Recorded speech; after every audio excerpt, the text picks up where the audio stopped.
Baik, Assalamualaikum warahmatullahi wabarakatuh. Kami dari kelompok tiga akan mempresentasikan mengenai metode Memory Based Learning. Eh, Anggota di dalam kelompok tiga terdapat 4 orang, yaitu dengan saya sendiri, Ahmad Hidayatullah Nur Pratikta dengan stambuk F55120079. Lalu yang kedua dengan teman saya Rizky Kaligis dengan stambuk F55120036.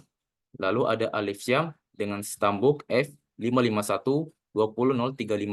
Lalu yang terakhir yaitu Zulfikar Alif dengan stambuk F55120082.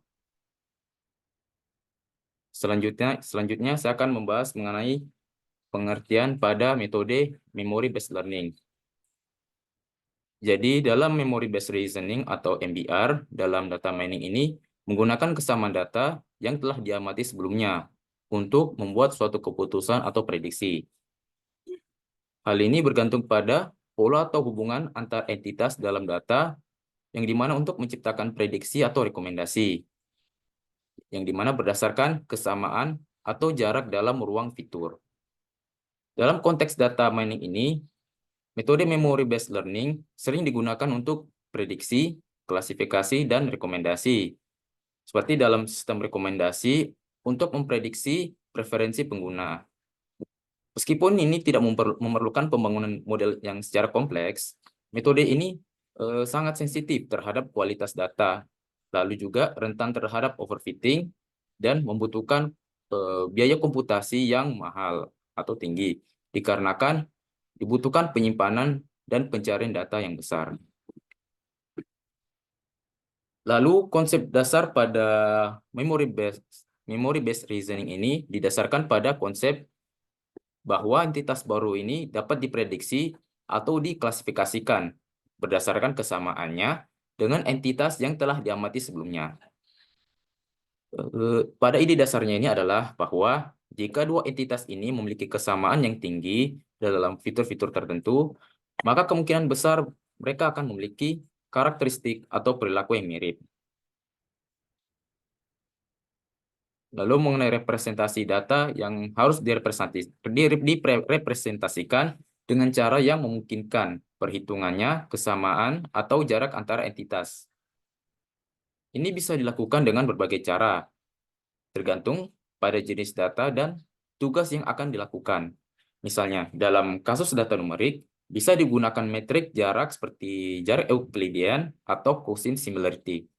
Sementara itu, untuk data non-numerik seperti teks, teknik seperti penghitungan frekuensi kata atau vektorisasi teks ini juga memungkinkan dapat digunakan. Untuk slide selanjutnya, saya serahkan kepada teman saya. Oke, bismillahirrahmanirrahim. Assalamualaikum warahmatullahi wabarakatuh. Perkenalkan, nama saya Rizky Kaligis dengan stambuk F55120036. Pada kesempatan kali ini, saya akan melanjutkan penjelasan dari teman saya, yaitu tentang memahami algoritma dari memory based reasoning. Jadi, memory based reasoning ini terdapat dua pendekatan besar. Yang pertama itu ada collaborative filtering, lalu yang kedua lalu ada item based filtering. Nah, kedua ini apa? Nah, collaborative filtering adalah pendekatan yang menggunakan informasi dari perilaku pengguna terhadap item untuk membuat rekomendasi atau prediksi. Pendekatan ini didasarkan pada asumsi bahwa pengguna yang memiliki preferensi atau perilaku serupa akan menyukai item yang serupa juga. Nah, untuk collaborative filtering ini terbagi menjadi dua lagi. Yang pertama itu ada user-based collaborative filtering dan ada item-based collaborative filtering. Nah, saya kasih contoh misalnya dalam misalnya kita akan membuat sebuah sistem rekomendasi film, begitu. Jadi user based collaborative filtering ini misalnya ada dua user yang memiliki eh, apa namanya selera film yang sama, begitu. Eh, apa namanya memiliki mungkin memiliki apa namanya memiliki selera film yang hampir sama, begitu. Jadi sistemnya kita itu akan merekomendasikan ke pengguna, ke user B, apa yang disukai, dari apa user A begitu. Jadi dia tergantung orang lain, kurang lebih seperti itu. Itu dia punya algoritma. Nah, kemudian ada item based collaborative filtering. Nah, kalau tadi berdasarkan apa? Berdasarkan user atau pengguna, ini berdasarkan dari film tersebut. Misalnya eh, misalnya saya suka nonton film A misalnya. Nah, misalnya suka nonton film yang genrenya action. Nah, jadi sistemnya kita nanti itu akan apa namanya?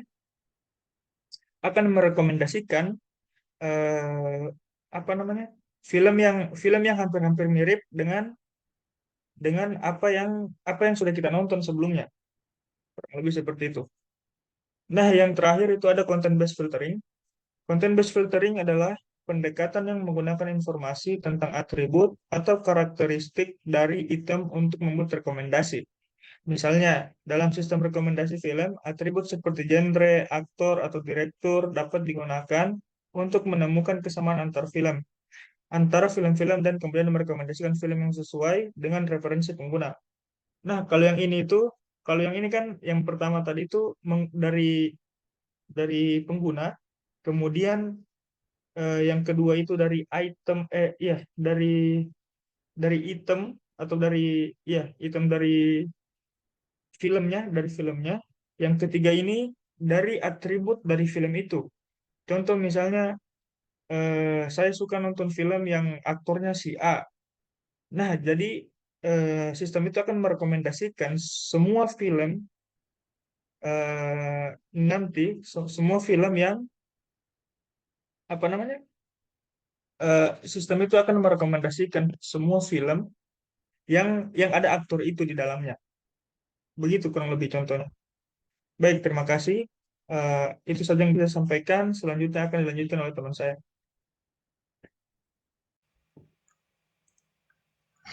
Assalamualaikum warahmatullahi wabarakatuh. Perkenalkan nama saya Zulfikar Ali Tepesaing dengan Istanbul Keflim 512082. Di sini saya akan melanjutkan penjelasan dari teman saya mengenai memory based reasoning tentang metrik kesamaan atau jarak. Jika metrik kesamaan atau jarak ditentukan sebuah metrik jarak berdasarkan pada jenis data dan tugas yang dilakukan. Metrik ini menentukan bagaimana kesamaan antara dua entitas diukur. Metrik yang umum digunakan termasuk Euclidean distance, Manhattan distance, quotient similarity, Jaccard similarity, dan sebagainya. Selanjutnya, memori dan efisiensi. Dalam hal memori dan efisiensi pada memory based reasoning, maka dibutuhkan sebuah penyimpanan data yang besar dengan melihat jumlah dan kompleksitas data. Hal tersebut didasarkan pada teknik memory based reasoning dengan mengandalkan data yang telah diamati sebelumnya. Maka hal ini merupakan faktor penting untuk melakukan implementasi. Ya, baik itu saja. Terima kasih. Baik, Assalamualaikum warahmatullahi wabarakatuh. Perkenalkan nama saya Alif Syam dengan Istanbul F5512035. Di sini saya akan menjelaskan kelebihan dan kekurangan. Kelebihan yang pertama adalah konsep mudah dimengerti. Yang kedua adalah mudah dalam melakukan implementasi.